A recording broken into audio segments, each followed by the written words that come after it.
That hallway was on women's. Keep going, Melissa. Come back and I'll come up with something else for you to walk out and do.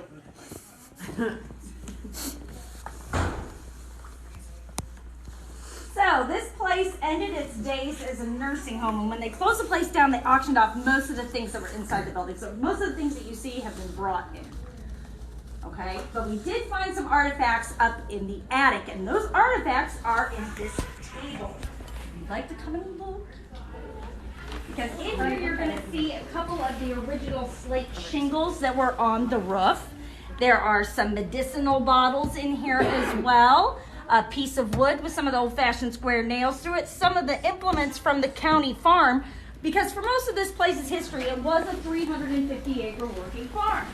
Now, here in the middle, does anybody have any ideas what this in the middle of the table is? And I'll stand back so everybody can come and get a look if you want to take a guess. Kindred Spirits? You've been watching shows? A crush. It is not a crush. Prosthetic leg. Yeah, it is. It's a peg leg. Does everybody see how that would work? Okay. And the last thing that's in, we got a cane in here, and then this thing right here is called a bunghole plug. Self-explanatory. People just got here today. No, because where your brain went is completely wrong. Okay, you signed in? Yeah. Okay. So a bunghole plug does not mean what it thinks you mean, because I think most of you went to Beavis and Butthead. Yes, I did. Yeah, exactly. So, no. When you buy a barrel of whiskey, the hole that you pour the whiskey out of is called a bung. So this is the hole that they would, cork that they would use to plug that hole, okay? So its technical name, bunghole plug, is a cork. It's a cork is what it is, okay? So, yes, a very large cork and not something that makes me go. So, I would like to welcome everyone to the Randolph County Asylum. This is the third asylum to be built here in Randolph County. The first was built in 1851, but the history of these places actually goes back to the 1820s and the writing of our state's constitution, which says that every county will establish a county home to care for poor and indigent people. So when you hear the word asylum, I don't want you to think of a madhouse, but rather think of people who are seeking asylum. The mentally and physically handicapped, the chronically ill, and the extreme poor. These are the people who would be residents here at the Randolph County Asylum. Now, as I said, the first asylum was built in 1851. It was built on this foundation. And it was a wooden structure, and in 1851, with no electricity, they're using candlelight, oil lamplight, a wood stove for cooking and heating. And in 1855, that building burned to the ground. Well, these places are run and funded by the counties, and the county now has the responsibility to get 19 homeless people back under a roof. But anytime you get the government involved in anything, you can guarantee a few things. Quick, cheap, and probably stupid. Right? So they had to build a second asylum, and the second asylum was built on the other side of the driveway in that field by the driveway. And to get it up quick and cheap, they fired the bricks on site. So we have clay mix here, which is a perfect material for making bricks, but they were in such a rush to get that building up that they didn't fire those bricks long enough or hot enough to develop a protective glaze. So even as they were building that building, it was melting in the weather. They were rebuilding sections of it, and when they finally got it completed, they moved everybody in. Well, we have records in the late 1880s of women on the west side of that building using their bedclothes and their pillows to plug holes in the walls and to hold the windows in place. But, again, government, the county commissioners at that time apparently couldn't be bothered to come out and look at the building. But they have a problem. This is run for county residents who have family that live in the county and come out here to visit their family members, and they're pissed. They're pissed at the condition their family members are living in. So, in 1895, the commissioners finally decided that they should do something for the people out here. But the solution they came up with didn't actually have anything to do with fixing the structural integrity of the building. God forbid they do that. Instead, they hired a contractor to come out and install a brand new invention in the basement of that second asylum. They decided if they threw money in the general direction, it would shut people up. So 1895, you're going to want to think way outside the box on this, and if you've been watching shows, don't say anything. What is the new invention? Any guesses? A furnace. No. Come on, anybody else? There is no stupid response. Like you're getting elbowed like you have something. What do you think? I don't know. Water heater? I don't know. Oh, you're on the right track with the water. Anybody? Plumbing? Yeah. Kind of plumbing. Like indoor plumbing? Like a Toilet? very good, a flushing toilet. Those are brand new in 1895. So they come out and the contractor installs a flushing toilet in the basement of the building. He runs the drain line from that building all the way back through the woods across the ridge line, and that's in the creek that's back there. Now, our historian grew up here in Winchester, and he said when he was growing up, they never called that creek by its right name. Its right name is Salt Creek. The name they had for it also begins with an S, ends with a T, and has 4 letters in it, and I'll let you use your imagination to figure out what that is. Okay, so contractor does his job. 1896, the commissioners run into another problem. And that's while they could find someone in the 1890s who knew how to install a toilet, what they couldn't find was anyone who knew how to fix one. So 1896, the commissioners are finally forced to come out and look at the building. And when they arrive, they find holes in the walls, windows falling out, and 18 inches of raw sewage in the basement. That main drain line is broken, and they couldn't find anybody who knew how to fix it. Disgusting. So at that point in time, they had to decide whether they're going to try to save that building or build a new one. And they obviously opted to build a new one. We're in it today. But again, to do it quick and do it cheap, they shored up the original 1851 foundation and extended it to create the building that you're in today. This place opened in late December of 1899. And from that point until 2006, when the place closed, there were 1,487 people that called this place home. And that includes the superintendents and their families. So the 2 superintendents that ran this place lived on site. The second floor is the family's private quarters. Now keep in mind as we're doing the tour that the superintendents here are not doctors, they're managers. They're running a 350-acre farm and making sure everyone in this building is clothed, fed, and provided with medical attention as needed. They had doctors on call throughout the county who paid house calls out here to the asylum when they were needed, and the Randolph County Hospital is literally a mile down the road. Okay? So lots of medical options, but it's not provided by the superintendents. Here on the main floor across the hall, the superintendents had an office space. They also had a kitchen for their family here on the main floor. They had additional storage up in the attic and in the basement here at the front part of the building. This part of the building served as public space. So this is where residents coming in would be greeted, and this is also where family members could come and have a family gathering to visit with their resident. And there's a couple of reasons why they did that in here. The first is because as we're going through the building, you're going to find the rooms are not big enough for a family gathering of any size. And the second reason is because this place is segregated by gender. There are men's halls and women's halls, and never the twain shall meet. Now, the other purposes this place serves involves the costs incurred by the county beyond the maintenance of the building, taking care of the residents and salaries of superintendents. And it involves the witch's hat towers at the front of the building. So if you look at the witch's hat towers here on the inside, you're going to see that there's a window seat that wraps that. Okay? Beautiful. Absolutely beautiful. Well, what happens if someone dies here? Most people have family, they're going to deal with the burial, right? But there were people who passed here who didn't have family, or they had family that didn't care. And if that was the case, then the county had to pay for the burial. And what are they going to be doing? Quick and cheap. This is going to come up a lot tonight. So quick and cheap means that they were not embalmed, they put them in a pine box, and they're buried in an unmarked graveyard here on the grounds. As we're doing the tour, I'll make sure I point out where that is on the grounds for you, okay? But because you're not embalming somebody, and this is late Victorian period, people are terrified of being buried live. If you're not embalming someone, can you be sure they're dead? No. So they would set up a table right there in front of the window seat. They would bring the body down, lay it out, and they get volunteers from the residents to come and sit on that window seat overnight to watch the body to make sure they didn't wake up. Hence, a wake. Hence the term, exactly, a funeral versus a wake. So they held wakes in this part of the building. Now, does anyone have any questions about anything before we get moving? No? All right, no one wants to sit here, everybody wants to see it, right? Yep. Let's go.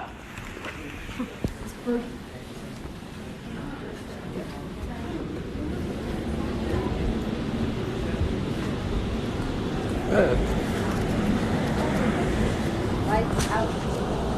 Let's know it. That way. Let's know it. It feels weird not to hear them. Alright guys, it's gonna be dark. Man, my suspender fell off. Yeah, we're starting at the bottom and going up. It feels very weird because last time we did this, we were scaring them with costumes. So that's good. It does. Okay. Because careful, watch your step. Watch your step. Watch your step. And then there's a ramp at the bottom of the stairs. Watch your step. You're pregnant. No.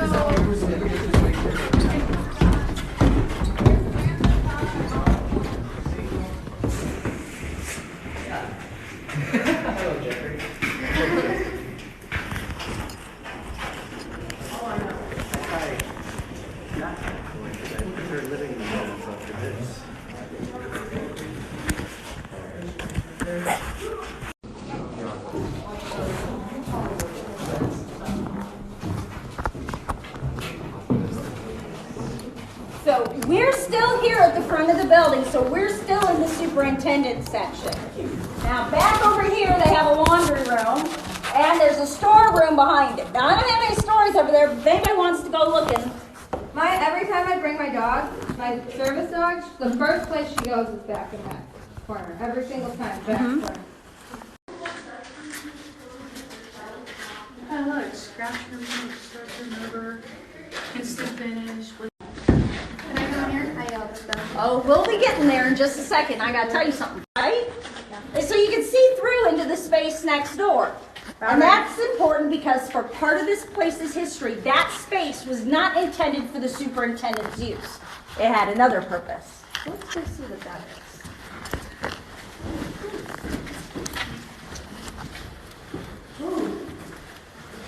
Now, no pole dancing, you little one, bring down the ceiling, okay? Everyone try to Control yourselves. Yeah. I know it's tough. Silent. If you come in here and you look on the floor, you see on the floor that there's a channel that's been filled in. There's a change in the coloration of the concrete, right? Yes. Okay, so this channel's filled in. Now, down here in the basement, everybody on that side of the channel is standing where there used to be a small cell in the basement. And there's no toilet facilities. Right. So that's what this channel is for. So, if someone was admitted to the asylum who had schizophrenia or some other kind of mental disorder that made them violent to themselves or to others, they're not equipped to handle that here. So, they would bring them down to the small cell in the basement, and from the platform on the stairs, they could keep an eye on them, make sure they're being safe, and they would call the state police. And the state police would come and pick them up and take them to either Richmond or Muncie, depending on what facility had room. We don't have any records of anybody being down here for more than just a few hours before the police arrived. So this was never a long-term situation for anyone, but it is part of this place's history.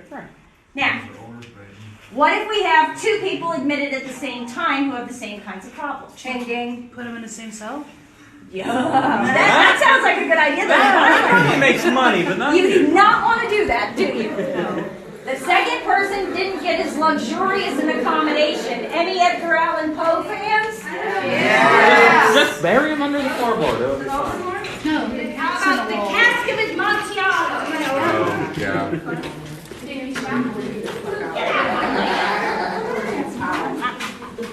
Fine. So if you look right here, you're going to see there's a bolt that's broken off, right? Yeah. There's a matching one on the other side. The second person would be manacled to the wall until the state police arrived. Wow. Nice. Gotta love how they treat people back in the day. Well, what's the better option? Anything better? Yeah, what else can you do? True. Hit him with the club. Medicated. No. All right. Now, as we come through the doors, don't forget the ramp. I've been waiting for that, sorry. you're fine. So, Keep going. so this is a typical basement, just sold directly at that time. They didn't have direct deposit like we do today. So if a family was going to get money from their soldier, it had to be mailed. And a lot of them either didn't bother, lost it gambling, or spent it. Okay?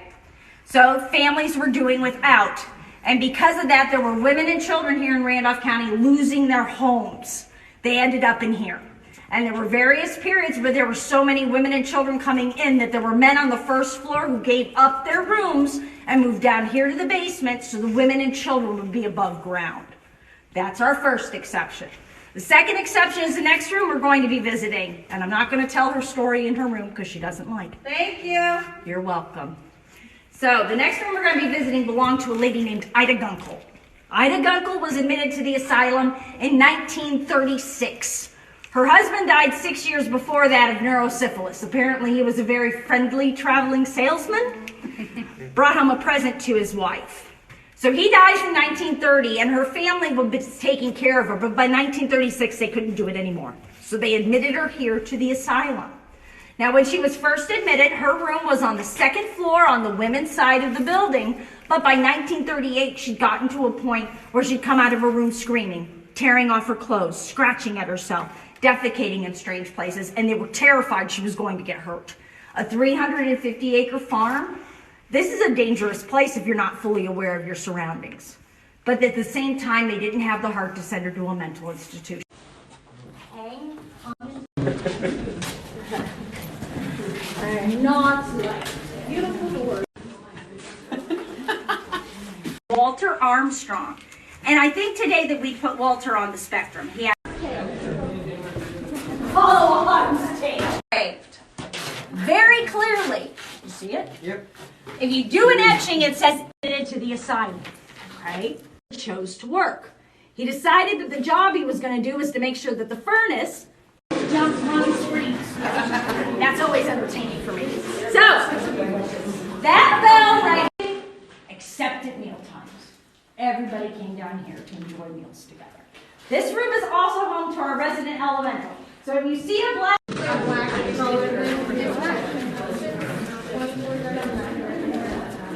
yeah, that's, you see the elemental in the men's dining room, the kitchen, and the women's dining room. I thought someone was Okay. Here on the tray, see this silver tray on the counter? You're gonna make what? There's a picture on there of one of our more famous residents. The asylum, left her on the front steps and headed to the county orphanage to go.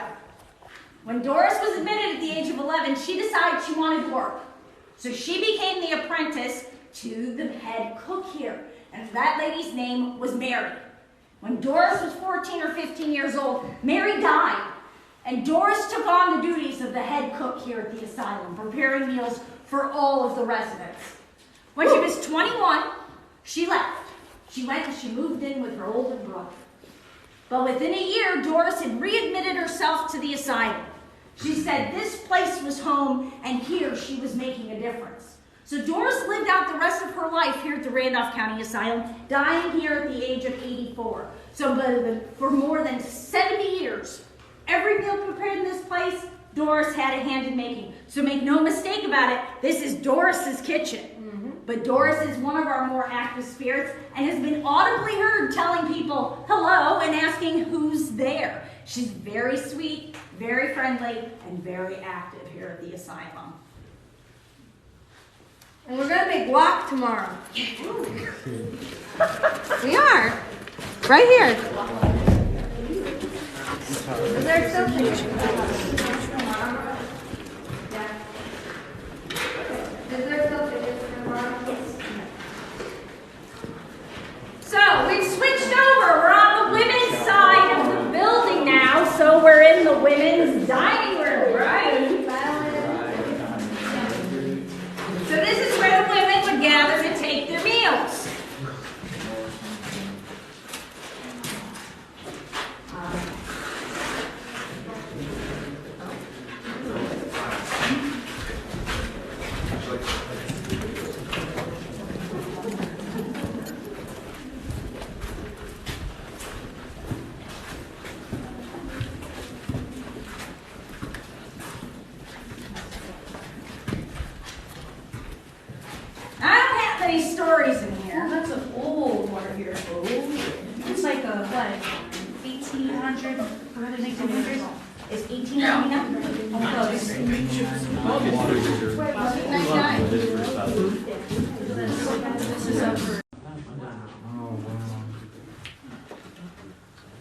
I'm a nerd, sorry.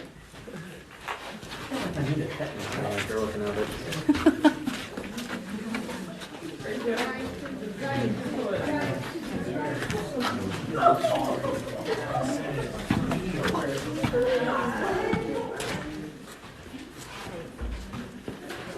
So, guess where we're at now? Laundry room? It's laundry room, right? So I told you all the residents in here do their own laundry. This may very well be the only room in this building that isn't segregated by gender. We haven't found any records that say that men had certain times and women had other times that they were supposed to be doing their washing. So they may have been segregated and we haven't found the records, or it may have been that if you needed to do laundry, you came down and did your laundry. Hey! Okay, let's keep going. Oh.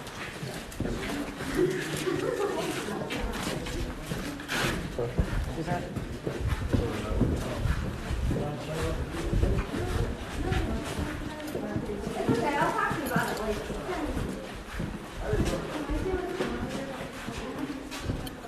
Ooh, it's dark in here. Come on in.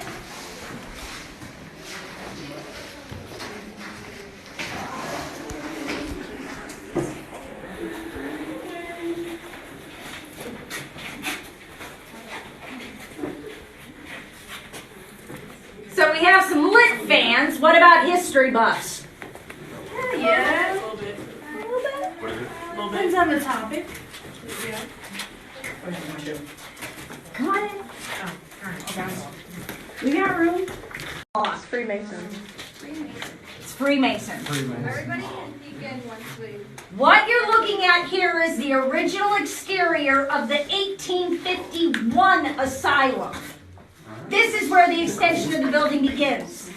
Okay? It's really easy to see because here we got limestone and behind you is brick. Next door where they finished the butchering process. Now in 1899 when this Randolph County Asylum. So we're going to head out the door and right around the corner and into what we like to call the meat room.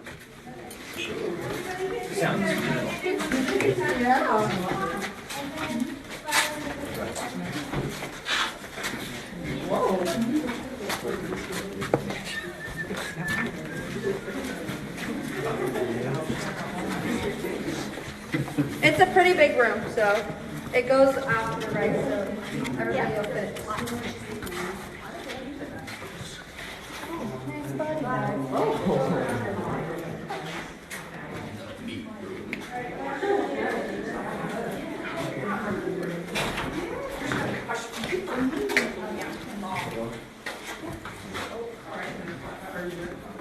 It's a really old freezer.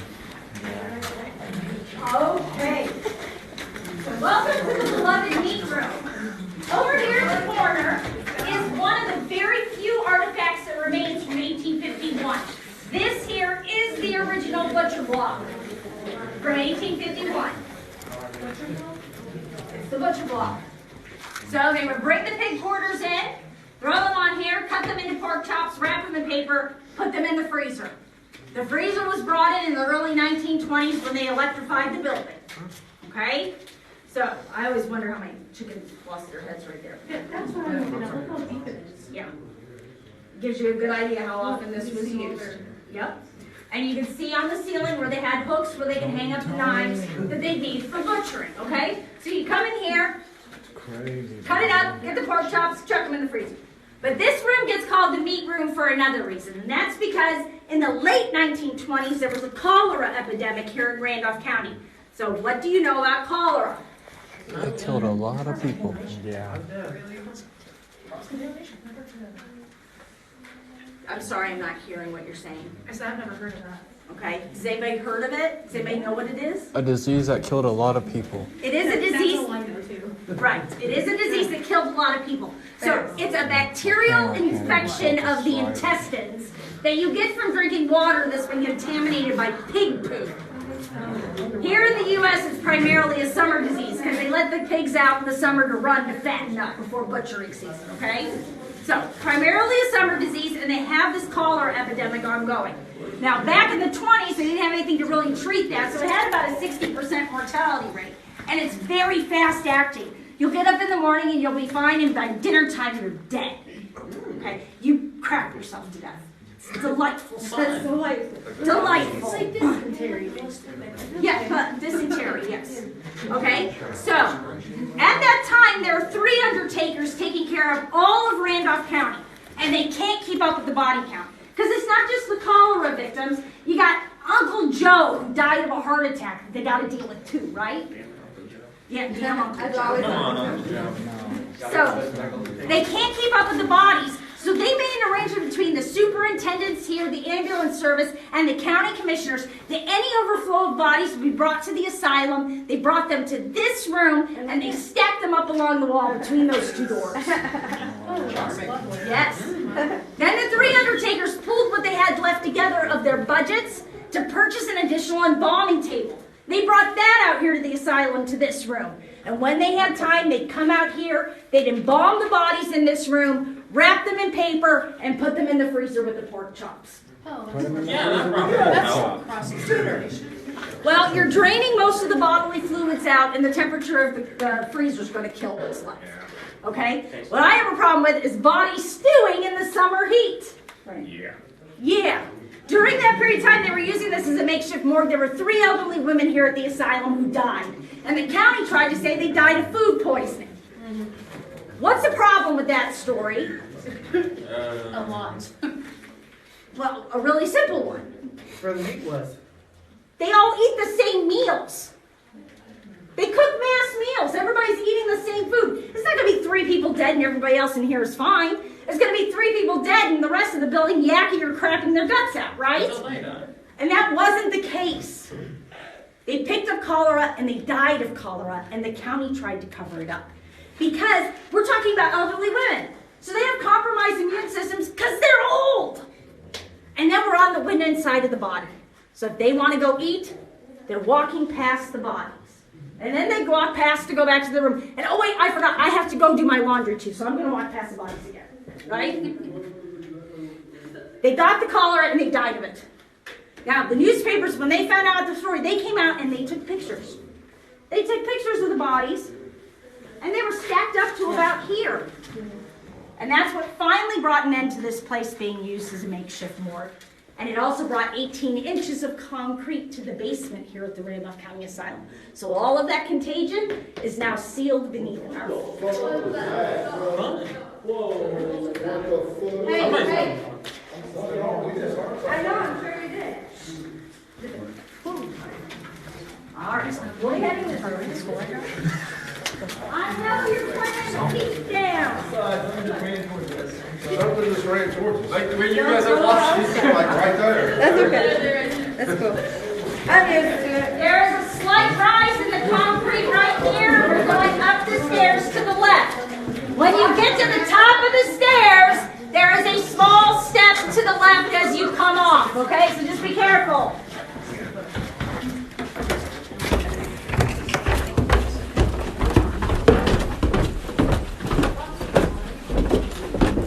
You trip all on these stairs. Okay. Watch your step.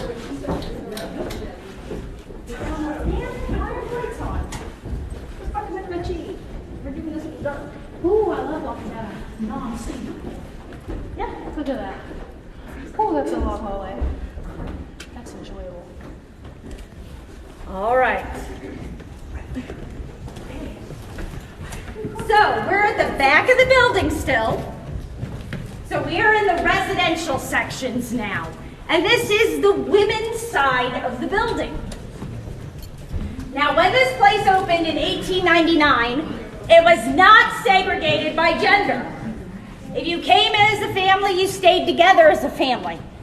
So the rooms on this side of the building you're going to find are about 8 feet deeper than they are on the men's side of the building. And that's because these were intended for families coming in.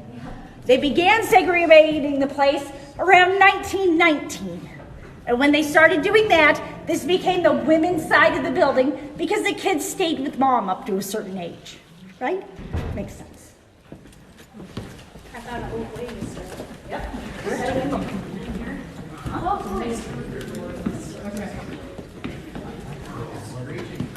I said a little less trigger.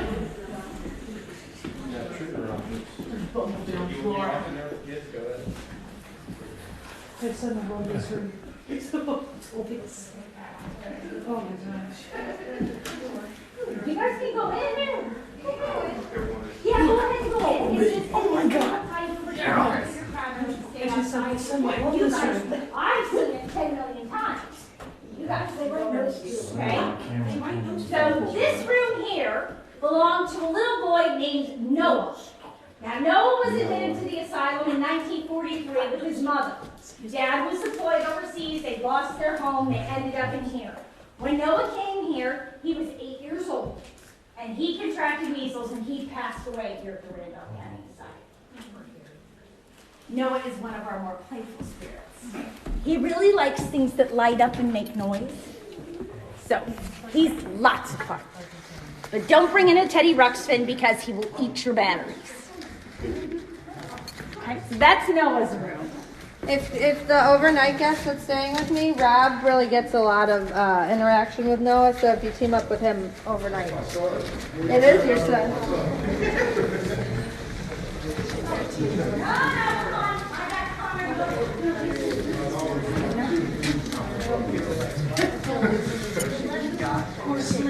I watched too many movies.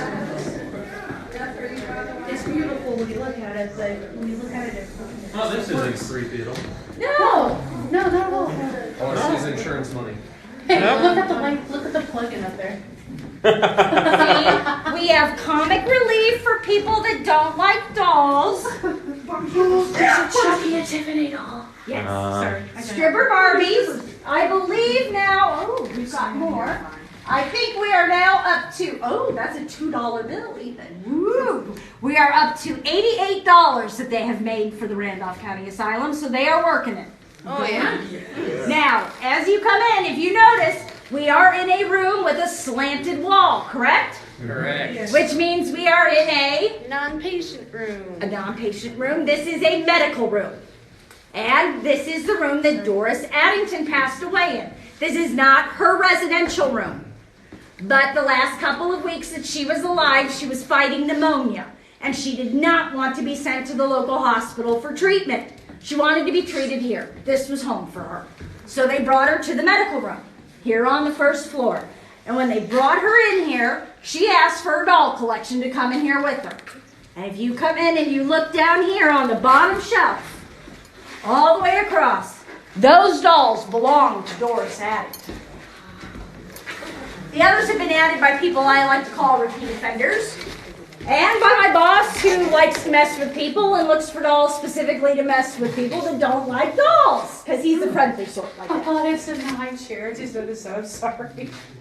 So this is the room that Doris Addington passed away in. And some people do try to contact her with mixed luck in this room.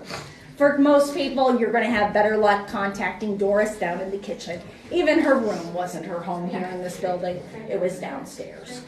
Okay?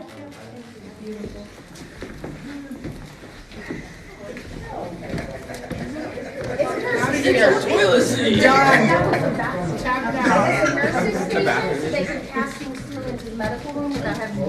Yeah. Yes, in residence camp. There are bedpans throughout the building for different areas.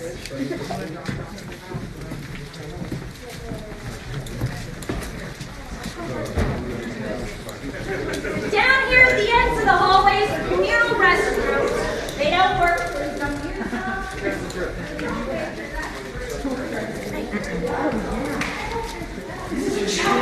It is.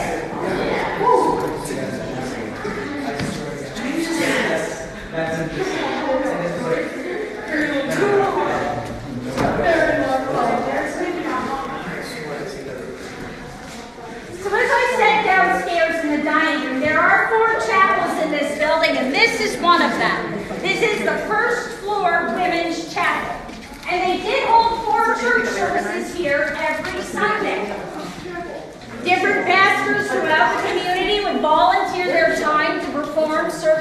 at the Randolph County Asylum, so it was non-denominational out here. Residents also had the option of going to town to the church of their choice. This isn't a jail, it's not a prison, you're not trapped in here by any stretch. Some residents even had part-time jobs. All right? Now, if it was daytime, I'd show you the chicken coop, which is out back. We have a lovely chicken coop here at the asylum. It's the only brick chicken coop I've ever seen in my life, and I grew up in Amish. Okay? So, the chicken coop here, though, was taken care of by a gentleman named John Doty. And John was admitted to the asylum when he was 14 years old. John was mentally handicapped. He was mentally challenged. He would not have been able to take care of himself on the outside. Okay? And his family didn't have the time to do it, so they admitted him here when he was 14. John became the chicken keeper here at the asylum. So he was responsible for breeding the chickens, for egg collection, for dinner selection, and for butchering the chickens every night that they were having chicken for dinner. He was very proud of his work here at the asylum. And John died here after 75 years of being here. He was 89 years old when he passed away. Okay? I'm cleaning up the bathroom, if that's okay. Yeah, that's fine. Just don't use it.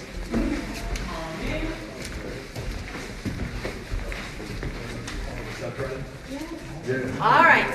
As we pass through the door here in the middle of the hallway, we're passing through into the men's side of the building. And this is just a mirror image of the women's side.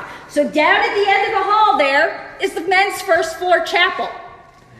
And to the left is the men's first floor communal restroom. Through here at the end of the hallway is the men's first floor community room. And we're going to be going in here.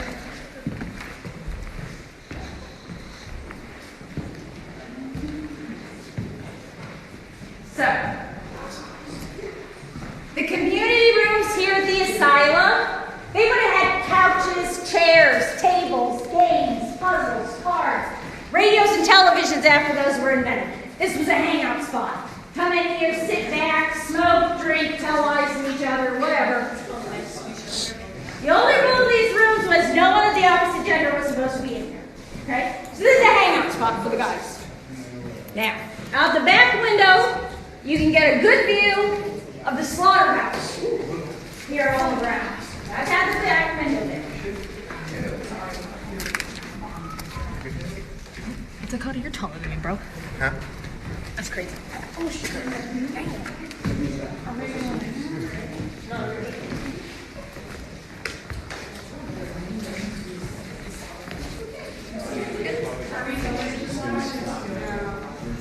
Not right. I'm not sure if it's opened or if it's got. I'll let you buy it. Yes, you can buy it. And the other thing she's going to take you by, if you look out the side windows here. You see the garage? Yeah. All right. Immediately behind that garage, to the right-hand side of the garage, that's where you're going to find the unmarked graveyard here on the left. What about the one that's like, I pass it when I'm driving by, there's cows and all that, and then there's like a little cemetery that has like little... That is a family plot. That is not attached. Okay, I didn't know if that was attached to that. Oh, no, it's not attached to this place. That's a family plot. Okay. Our graveyard here is behind the garage. Okay. So we know of 51 people who were buried out there. And a mummy. Ooh. And a mummy. Yes, I promise, a mummy. I love it. You want to hear about the mummy? Yeah, we do. Yes. And you may have heard of it in history class. Honestly, it is famous. Yeah.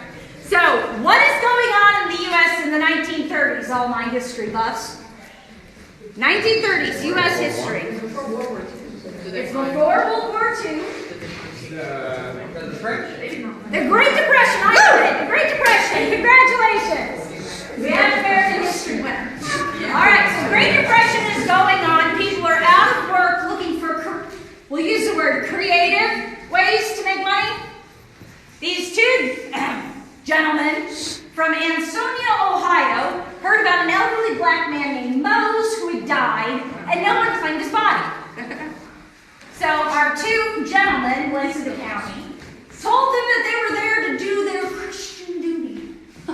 They were going to claim Mr. Moses' body and they were going to take care of him. What they did was they claimed his body, wrapped him up in linens, and started driving him around to all the towns in the area, charging 10 cents a head to see the authentic Egyptian mummy. Wow. They were at this for 2 months, and after 2 months they made it here to Winchester. And not only were they enterprising fellows, they were bold little buggers too, because they set up on the courthouse lawn with a corpse that they've been driving around in the summer heat with for 2 months. Mr. Mose is a little, right? And making people physically ill. So the sheriff was called on our two gentlemen from Ansonia, who promptly took them to jail. And they brought Mr. Mose, the mummy, out here to the Randolph County Asylum to be interred in our unmarked graveyard. That's why it's 51. So I promise you, there are 51 people and one mummy buried out. So cool, isn't it? Oh my God, it's my favorite. I love this place even more. I know, I told you. Mummies? I know, right? Who is them? Everywhere. Was Mary actually